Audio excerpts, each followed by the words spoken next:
លោកគ្រូបន្ទាប់ពីយើងធ្វើហើយលោកគ្រូបន្ទាប់ពីយើង check មើលហើយអស់ទៅយើងចាប់តាម save ការងាររបស់យើងតែម្ដងពេលដែលយើង save គឺលោកគ្រូចុចពាក្យ file ចូលពាក្យ save នេះមកអញ្ចឹងលោកគ្រូរងចាំបន្តិចទៅវានឹងប្រាប់ថា H5P save it អញ្ចឹងការងាររបស់លោកគ្រូគឺយើងជោគជ័យមួយយើងអាចកែឲ្យក្រោយក៏បានគឺប្រហែលអញ្ចឹងណាហើយបន្តមកទៀតលោកគ្រូចុចពាក្យ file ហើយចុចពាក្យ export ខ្ញុំស៊ូមបន្តិចបាទចុចពាក្យ file មកបាទចុចពាក្យ file មកចុចពាក្យ export មកបាទ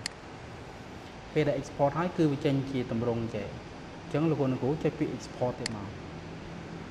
export now មកហើយវានឹងសួរឲ្យថាយើងឈ្មោះអីអញ្ចឹងណាបាទនេះអាចាស់ទេអាចាស់ខ្ញុំលុបចោលសិនបាទខ្ញុំលុបអាចាស់ចោលសិន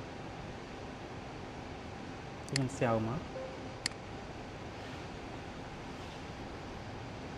អញ្ចឹងពេលយើង export h5p.html មិញហ្នឹងគឺដើម្បីឲ្យសិស្សមើលអញ្ចឹងតែ export.html ហ្នឹងគឺទាមទារយូរបន្តិចដោយសារ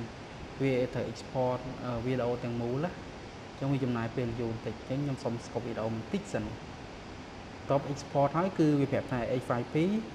successful export អញ្ចឹងខ្ញុំមកបង្ហាញលោកគ្រូអ្នកគ្រូតទៅនឹង